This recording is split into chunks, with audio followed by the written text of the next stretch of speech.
சேனாதிபதி என்பார், கதிர்வேலன் என்பார், பரமகுரு என்பார், முத்துக்குமாரன் என்பார், சூரனை கூறு போட்டவனாம், சுனாமியை விரட்டி விட்டவனாம், போகர் கொடுத்த பொக்கிஷமாம், பஞ்சாமிர்த பிரியனாம், பக்துமலை சுவாமியாம். அப்படிப்பட்ட முருகனவன் ரொம்ப ரொம்ப சின்னவனா சுவாமி.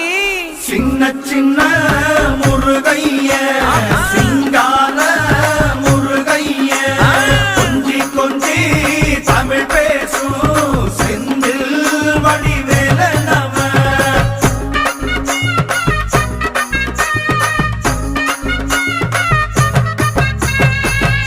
தமிழ் செல்வன் என்பார், சத்குணசீலன் என்பார், மயூர வாகனன் என்பார், மருதமலை ஆண்டவன் என்பார், சென்னிமலை சுவாமி